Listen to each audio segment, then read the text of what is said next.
Well, we are taking a live look at the Canadian dollar strengthening against the U.S. currency. We're sitting north of 73 cents U.S., and the one-year chart shows us we've come a relatively long way since the start of the year. And certain things like yesterday's decision by the Bank of Canada to hold firm and not to cut interest rates are a consideration. Appetite for the U.S. dollar is another consideration these days. And our next guest says at the end of the day, perhaps one of the biggest considerations for what happens to the Loonie will be global investing appetites for U.S. assets overall. Jeremy Stretch is Chief International Strategist at CIBC Capital Markets, and he joins us now. Jeremy, it's nice to see you. And good morning. I feel like a lot of times when we talk about good old Canada and what's happening in our markets, whether it's the stock market or the currency market, there are so many international factors at play.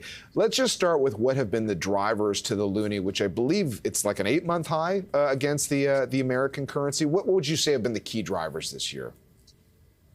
Well, under normal circumstances, you would expect the performance of the Canadian dollar to be significantly impacted against the US currency via those short-term or front-end interest rate spreads.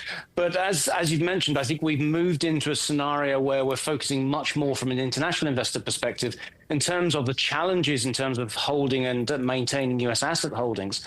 And in a sense, the diversification narrative is playing negatively in terms of the US, and so looking certainly far more positively in terms of other asset markets. So we're tending to find that looking at the asset market performance, whether it be the equity market or elsewhere, is providing a more constructive bias for currencies such as the Canadian dollar. And that's been one of the reasons why we have witnessed this rebound in terms of the valuation over the course of the last couple of months in particular. So just like as an example, because that, you know, like we literally just had an interview with the economist David Rosenberg, who was sort of pounding the table for the Bank of Canada to be cutting interest rates. So even though the BOC held firm yesterday, it would not surprise a lot of economists on Bay Street if at some point in the months ahead we saw rate cuts in Canada, whereas in the U.S., I think the person pounding the table for rate cuts is the U.S. president, and he's directing his comments at Jay Powell, who might have other feelings on that.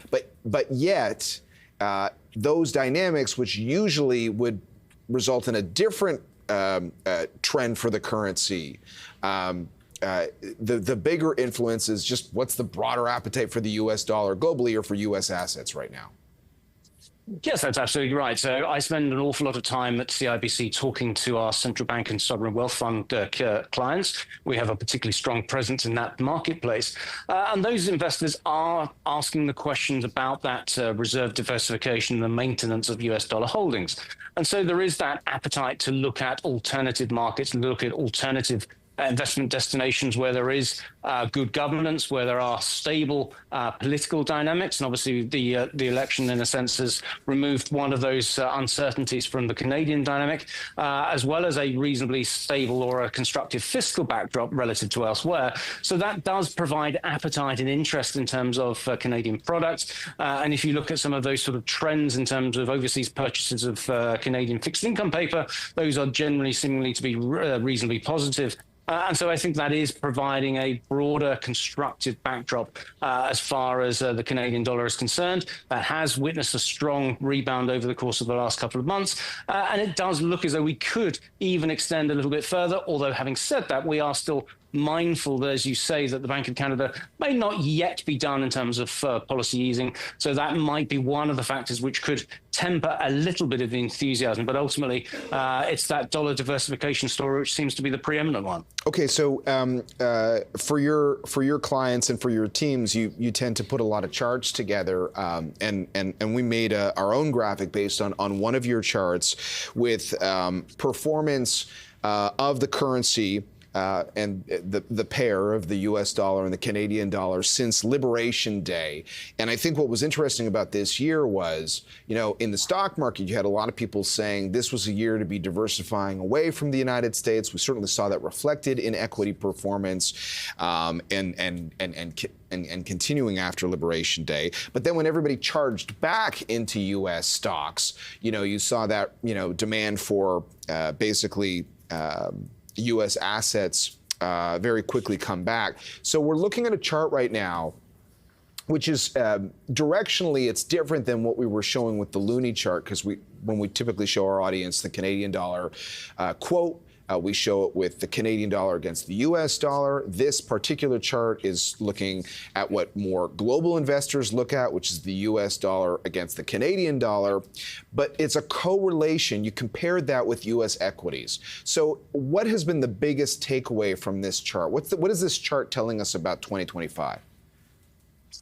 Well, I think it's telling us that we've obviously seen a great deal of uncertainty into the early part of the year, particularly in terms of trade dynamics. We continue to see that evidenced by a number of central banks detailing a degree of caution regarding the macroeconomic outlooks. We've just seen that here in Europe from the European Central Bank in the last couple of hours. I think it is the case that obviously we've seen a recovery in terms of equity sentiment after the ending of the pausing in terms of those reciprocal tariffs. And I think it is the case that obviously international investors who've been very nervous vis-a-vis the pressure on Canada in particular into the early part of the year have felt that there has been an easing in terms of some of those pressure dynamics, and that has provided a little bit more of a constructive backdrop alongside the broader US dollar diversification story. Okay, so I guess at the end of the day, those are really helpful guiding points for like what's happening in the investing world around currencies.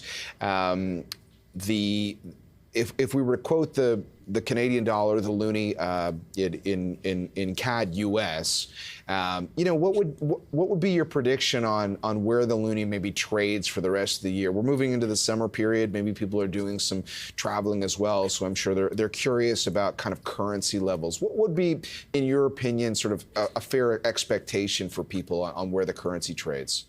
It's at 73.30 right now. Exactly. I mean, we've already seen, as I say, a reasonable degree of rebound in terms of the Canadian dollar or the Loonie in the shorter term.